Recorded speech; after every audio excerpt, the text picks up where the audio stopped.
Welcome to Inside Gaming Podcast. I'm John. Good name this time, Adam. Hi.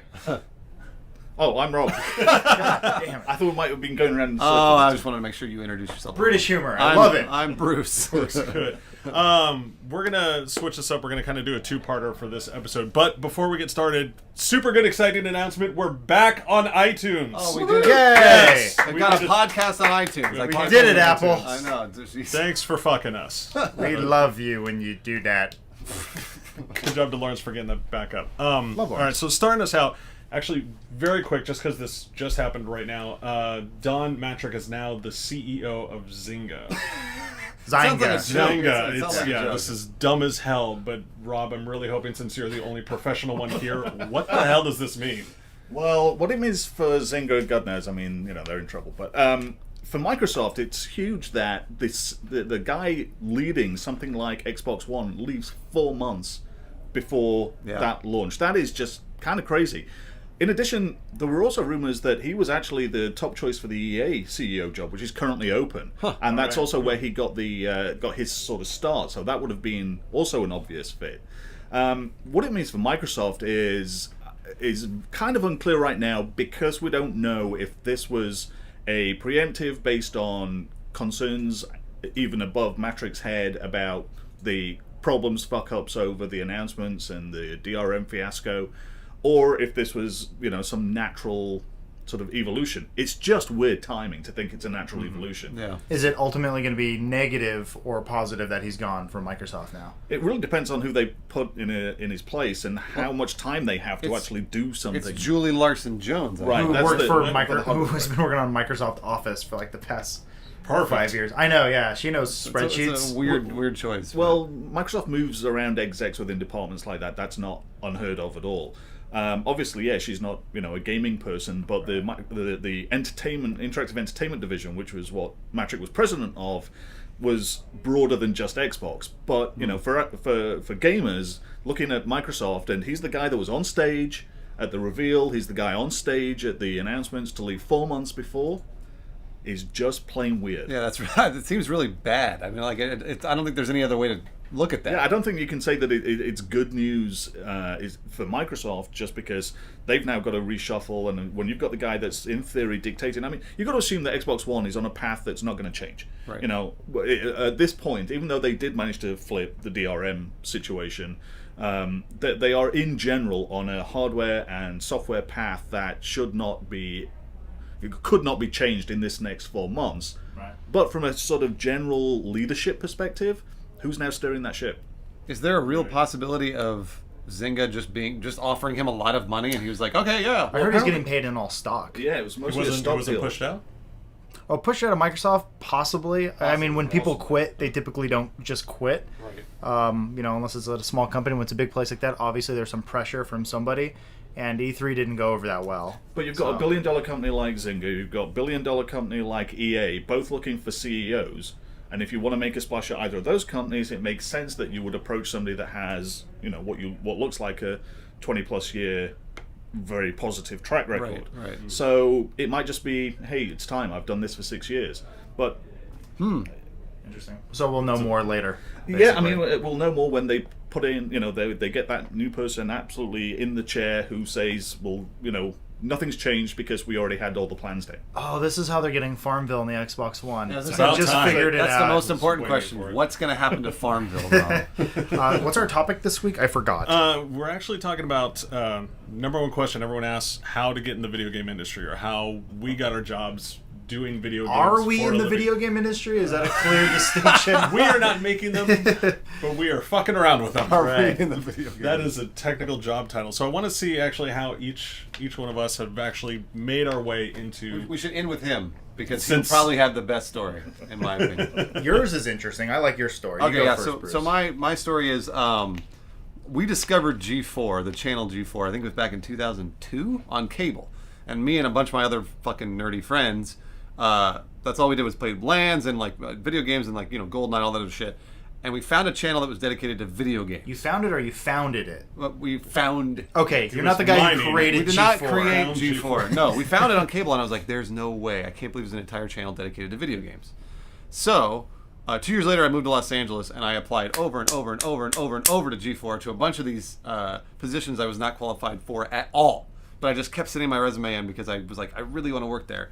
Finally, a girl named Monica in HR at G4 called me, and she was like, "Hey, stop sending me resumes." And I was like, "Oh, I'm really sorry. I'm really sorry." She's like, "But I have a position for you that I think you'd probably be good for."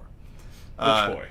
Yeah, it was best boy Answering for Kevin mail. Pereira. No. It I wasn't answering mail of all What the were you resumes being doing? sent by everybody else. I know, right? Well, because a lot of people I don't think know this. I think you produced the segment Gadget Prawn. Right. So, But before that, obviously, that's not how you started. well, so how I started was they actually put me when G4 and Tech TV merged. I got put into the tech lab as a product coordinator, and they let me start reviewing products because I have a computer science degree. And it was one of those things that I was like, great, like perfect. And I just got hired there because I applied a lot. I didn't know anybody there. I just kind of walked in. It's kind of like dating, just brute force. It You'll really get in was- there. It was Just keep trying. eventually. You just got to keep trying. So, but then my career just kind of goes from there. I went from Tech TV to, and then I went to Attack of the Show and did Gadgetron for a while, and obviously here, and and I've been at AOL games and stuff like that. But either way, I blitzkrieged my resume. Weren't you? You were between You're an 3 epic jobs. fanboy. Well, yes. Well, I was. Oh, yeah. So then, actually, when I got hired at G4, I got calls from 3 different places all on the same day.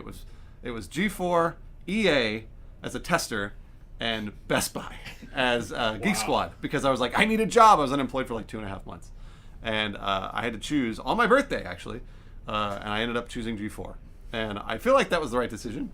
I think that was probably a good So call. far, Yeah, yeah. because that was like back when you were in 2004. If you were an EA tester, they were just like abusing you royally. So I didn't do that. So So if you want to send all your resumes to Machinima, send them to Adam Spree. Kovic at Doesn't work that way. leesbuffalo.com. Go through proper channels, which I don't know if those even exist. so that's my story. Yeah. Yeah. No, that's good. All right, what about you? Similar story for me. I mean, You berated them? almost, yeah. My goal was to work at G4. This was back when Attack of the Show and was still kind of what it originally was, and X-Play was, everyone didn't want to kill themselves, and they had a bunch of different shows like Cheat and G4TV.com, and I was like, I wanted to work there. That place looked like the coolest place in the world, and I was from California. I lived in LA, and I was like, I could just go there. And they had the open casting call when Kevin Rose left. Yeah. And so my goal was to be Kevin Pereira's co-host. I'm like, I'm in. I'm going to do it.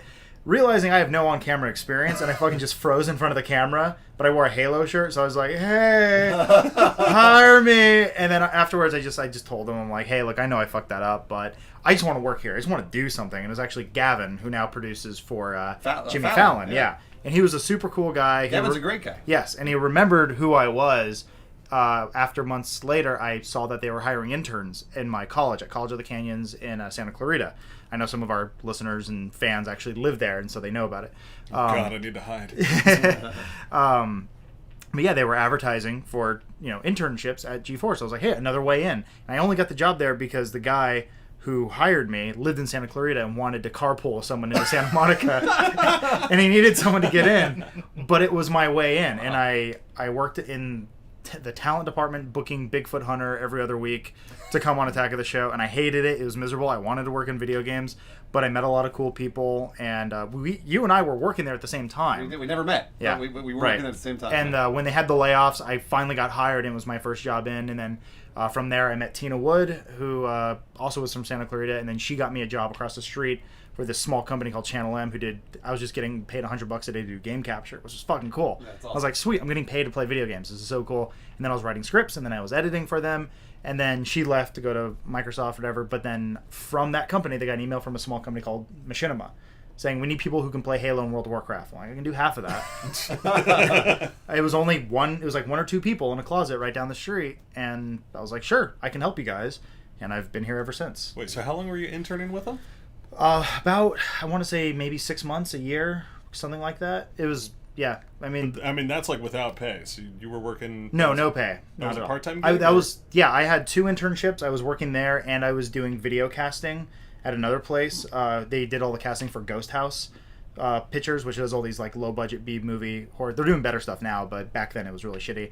And they fired me because after a while they had to pay me. They didn't want to pay me anymore. So yeah, 2 internships, and then I had a full-time job, or I had a part-time job at a clothing store where I met my wife, and then I was also going to college. So yeah, you have to do a lot of stuff, and hopefully something will stick. I was going to say, at least you did it the right way, or just gradually fell into it instead of just berated him like nonstop. Well, I tried to get in some way or the other, but then, also I'm a college dropout. I got hired when I was an intern at G4, and I said, well, this is what I want to do. I want to work in television. You just I want to gave up on your education. You're like, fuck it, I don't need to do it anymore. I didn't know what I was going to school for. I couldn't figure it out. And I'm not saying, obviously Bruce has a degree. I don't. It's however you want to figure it out, because I knew what I wanted to do at that point. I was like, okay, this is where I'm going. I found my path. It was a gamble, but it was like, hey, I went with what ended up, I hope, is right. So far, so good. In my opinion, I don't think those kinds of things are gambles. I think the more that you try, again, my brute force approach, it wasn't because I was just spamming them. It's because I had the degree and I knew I wanted to work there and I knew I had the passion. So it was like, if you have those things and you keep trying, it will catch. It's going to. You just can't stop. You can't stop trying. And be nice. And, that's the other thing. Yeah, that's true. And be a nice person, obviously. Yeah. And then you got a job here because I gave you one. Yeah. I actually, in some weird way, I grew up with John. That makes it sound really creepy. Didn't grow up together. It was like I met you, I think, after I'd finished high school. So actually, G4 and you were happening around the same time. Yeah, it was like we knew each other through high school. I went a completely different direction because I was going down for video editing and the dream of being a director and all that stupid shit. And there's no dream is stupid. Yeah, John. no dream is stupid, John, except for being a... Never mind. Nope, come on. Go ahead. But luckily from knowing Kovic, and we have a bunch of films together of him shooting guns in my backyard and at the old machinima offices. Awesome. He called me up for gigs at Channel M. Yeah. I remember that. I did a review for you guys then. And you took me to G4 once, but I forget why. I don't know. For some reason I was there, and then I remember immediately walking out. It was just not something I wanted to do. And then as soon as you went to machinima, I remember you called me up again, like, want to come and edit, and I came and I edited one thing, and then I left to Hawaii. I was just like, forget this, and I left the country entirely. So it's like Hawaii's part of the country. But go on. Part of the, I left for an island. Don't think less of us, Rob. This is how we're educated. If it's not attached to the island, or the main thing, it's a different country. College education. Yeah, I don't have one either. I bet Bruce knew that. So yeah, I was like, after working with you 3 different times, I just kept walking away. I don't know if it's because I didn't like you or not, but either way, it just didn't work. And then after losing my job in Hawaii, then you called me up again, offering me another job. And so I started working freelance for Kovic, doing a couple little editing pieces, but it wasn't paying enough, so you convinced me to fly all the way back and work full time, and I've just kind of been stuck here ever since. At that point, I was doing Inside Gaming. We had switched it from Inside Halo to Inside Gaming, so we could be a bit more broad and we can grow the audience a little bit, which ended up working. And it was only once a week, but then they said, hey, what if we do it twice a week? I said, well, you need to give me somebody because I can't do all this myself. Because, yeah, it's the only one you know is 5,000 miles away. Well, I couldn't really trust anyone to just like come in. I'm like, okay, here's someone I can at least yell at and not feel bad. Thanks. Hasn't changed. And then John started taking over. First it was like half and half, but then John just started doing all the editing, and I was doing the writing and the voicing, and then we'd like kind of mix and match, and then the team just kept growing, so it worked out that way, and a lot of good ways. So mine, I was like, I didn't even want the job. You just kept berating me with it. Yeah. Just like, get over here. So far we got 3 different ways. We got harass. Yeah, Bruce, who's educated and tried hard. Yeah. You got me, who is uneducated, tried hard. Me, who just didn't want it, but knew someone. And then there's Rob, who's the actual veteran, who's been doing this for how many years? 20 years. So this is my 20th year. Wow. I mean, your earlier point about are we in the video game industry? I didn't necessarily want to get in the video game industry. I was into magazines. Remember those things? You know, the paper things? I read your Halo 2 review in OXM. I remember. I read that thing. I didn't pay for it, obviously. Right. I went by it was near the porno stash at the magazine store, and I remember reading about Halo 2. There you go. Well, I wanted to get into magazines, and I also loved video games. And the idea, and there was a magazine called Crash for the Sinclair Spectrum that was in the 80s when I was in high school. And I just thought, I suddenly had this like epiphany one day. Wait a minute, somebody's getting paid to write in a magazine and make a magazine about video games. That's got to be awesome. I didn't go to college for any of that crap. I did classical studies, no idea what I was going to do with that. Go be Indiana Jones or some shit. And, that sounds awesome. which would have been awesome, but Yeah, I similar to Bruce. I sort of spammed a bunch of these publishers who were, got magazines, and in England, there's so many more magazines than were over in the US, just for size of country. And I got a rejection letter one day from this company that I'd applied to, and very same day I got a call from them. And I believe that the reason I got that call in the first place to come for an interview was because all the guys at at that office thought that it'd be really funny to have somebody called Robert Smith there because they were all fans of The Cure. Oh my god! You're the original George Michael. So seriously, I got when on this call I got from them in the first place. They said at the end of it, come in on this date for an interview. By the way, can I interest you in a joke about The Cure? And I said, well, you can, but I've probably heard it because that had been a bit of a thing. But that might have been one of the reasons that my resume actually kind of stood out in some. But anyway, then I went in and I prepared like a beast and aced the interview and got the shittiest paying job on a Game Boy magazine. Did you dress like The Cure when you went in for the I interview? did not. That would have sealed the deal. When and why did you come to the U.S. though? Well, I was fortunate enough. So in '95, when the PlayStation 1 was launching around the world, there were 5 different magazines launching in the UK, and the company I worked for was going to have the shitty one. So we'd just been bought by a much bigger company that was based in the US that was publishing GamePro. And they said, hey, why don't we see if we can send somebody over to the GamePro offices and basically kind of try and circumvent UK PR that was going to go to the Future, official Future magazine that was at Future Publishing, and see if we can get some stuff. So who should we send? Well, they heard this like crazy rumor that the editors at GamePro were like 40. And everybody in the office that I was working for were like, a bunch of 18, 19, 20-year-olds running around, making magazines. And they were like, well, who can we send over that we might think won't embarrass us? And I guess, and unfortunately, the guy that hired me was not able to go. And they said, do you want to come, came to me and said, do you want to go to the US for 7 weeks? So I did and worked with GamePro. Absolutely loved it. Had to go back, but then stayed in touch. And when Electronic Entertainment Magazine, which is where E3 came from, was evolving to become PC Entertainment and then PC Games, they needed actual game people because all their editors were like, into multimedia and remember those Encarta CDs when CDs were kind of new. Oh yeah, I had those. And we were reviewing all that shit, but they didn't know anything about games. They didn't know anything about PCs, and I was working on PC Mag. So I contacted them out of the blue on the day that somebody quit. And they said, oh, well, maybe that's not such a bad idea. And basically 3 months later, I was packing my bags and shipping out. Would you say it's important, though, just with everything that's happened, that you just... Because it sounds like you haven't really had the same job twice, but you've stayed in the same kind of position. How important is it to evolve with the job that you have? It's absolutely... I mean, look, now I'm working in video, which is where everything is. And, if you're going to school and doing video editing or you're wanting to get into this industry, doing your own YouTube channel just to get going is so much easier. But you have to. I mean, who's really the magazine stuff was great, but it's not the cutting edge now. So. What other any kind of press for like an enthusiastic sport hobby, any for something that's a hobby or whatever. What else has like evolved this fast other than gaming?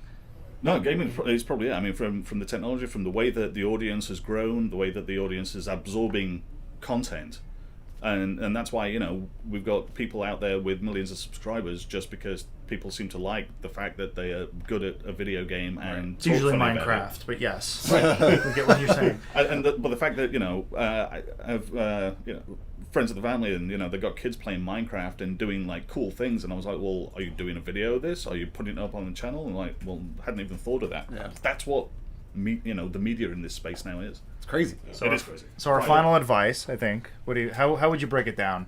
I don't know, because everyone did it completely differently. But although this would be a really good time to shout out to Billy Shibley and Landon Robinson, who were just fans of the show, and then they were given opportunities. I forget. Billy won a contest, didn't he? Billy won a contest. It was him or a stripper. To make it tasteful, I went with Billy. Everyone else wanted the stripper, but we went with Billy. It was like, and just from meeting him, he became attached to us. Landon's a great example because he was one of the earliest machinima directors. He was just a fan of it. He was producing this stuff. He then, bugged us in the, to use sort of, Bruce's method of pushing, and now, he's still in school. He's doing stuff for us now, and obviously would like to get something more permanent when he's done. Yeah, and the other thing too, also mentioning Billy, it was sad when he was let go. We don't really talk about that sort of stuff around here, but it's like we went through that shit at G4 where it was. I remember I was there, and I remember half the company was gone, and I just kept my head low, and thankfully I survived because I wasn't making any money because I was an intern. Well, you got to make yourself vital. Honestly, one of the reasons I got the chances I did was when I was sat doing, nothing. We'd finished production or something on an issue. I didn't just sort of sit there and play games, twiddle my thumbs. I started learning Quark Express. Quark. And some Photoshop stuff, and how the actual production process happens. So you just keep sort of create more reasons why A, you should get hired, or B, you shouldn't get fired. Not to say when Billy left, it hurt a lot. Oh yeah. Billy did a shitload of work, and we miss the guy. He's he's if anyone's curious, he's at Geek and Sundry. He has a job. Sure he's doing much better. I think he's like Felicia Day's professional back rubber or something like that. Yeah, he gives her massages every day. Son of a way. So obviously he's doing something right. Justin Facino, who also left, he's working PR now for Step 3. I saw him at the Bungie booth. Yeah, which is awesome. He didn't give me a T-shirt. He gave me a Titanfall one. Actually, you're wearing it right now. I'm wearing the shirt right now. So Justin, if you're listening or I'm watching, wearing your clothes. Yes. for the shirt. Hey, baby. It didn't fit me, but John fits snugly in it. It's fine. Well, before we wrap it up, we should ask one more person in the room. Oh, Joel. hey, pink shirt villain. How he got started. Hello. You can't see him on the camera, but stick your head out a little bit. I am wearing it'll show Just pink. You have to make this really short though. Right, so yeah. How'd you get started in the video games industry? So I got hired to play an elf on X-Play's on X-Play's Christmas special for 2007 or And 6. that's how you get a job in the industry. There you go. And I was just there, and a friend of mine was the head writer, and he knew I was a writer. So while I was playing an elf on set, he casually mentioned to Adam and Morgan, "Oh, he writes stuff too." And so they had me sit in writing samples, and I started writing comedy sketches, and then I just stayed there. So I was freelancing, but they had just fired their executive producer, their first executive producer. So I just took over his desk and just started showing up every day, and then they just kept hiring me on for You're stuff. like Kramer. I'm Kramer, yeah. Someone whispered to someone, "He's Jewish. Right? Yeah. He's really funny. Keep him on. Yeah. He probably knows people." So I just kind of lucked, and then at Machinima, and then I got, so G4 or X-Play had crazy layoffs in 2009, and I was one of the guys that got laid off, and I was unemployed for a year and a half, and then I wrote some freelance articles for fucking Maxim Online, and then when they were launching Realm, they knew they were launching an MMO Respawn with MMOs, and Justin Facino also knew that I had been the WoW guy on X-Play, and so he said, "You have one qualification. Come on over." Little known fact about that job that Joel took. I turned down that job in 2010. Wow. Yes, I did. Yeah. So important things to remember: try hard. They like you more than they like me. So, try hard. Make yourself valuable. Don't give up. Be And know people. And there are lots of And be ways in. And be an elf. Don't forget about Yeah. that. If you There want is to write, there are so many sites. Do your own. Write. Yeah. And by Dan Amrich's had to get a job reviewing video games. Well, that's not going to be around much longer anyway. This thing, it's an ever-evolving marketplace, and it's a fun place to get a job. It's a hard place to get a job, but once you're in and you work hard and you make yourself valuable, you'll be around for a long time. I'm gonna get fired soon. Just tell. Well, thanks for No comment. It got dark. Does everybody know something? No, nobody knows anything. I just get uneasy whenever I'm like, hey, We're all getting laid off if that happens. Yeah, no. That's We're still an independent company. Yeah, I know. We don't have any of that sweet Viacom money. We're just doing what we can do. And hey, you could be in this industry for 20 odd years. Like Rob. I look at Rob and I see hope. I see. I'm old. I want to be old and Australian playing video games. It's not Australian. Whatever. Close enough. It's that island thing we talked about earlier. You want to close it out? We are closing it out. Oh, we're done? Thank you guys for All right. joining me. It's been a blast. Thank Get you, us on John. iTunes, all that jazzy goodness. Yeah. Have a good It's over. Holiday. For them. It's over. weekend, Oh yeah, it's over. over. Then. everybody. Oh, we're done. They already had the good weekend. They already had.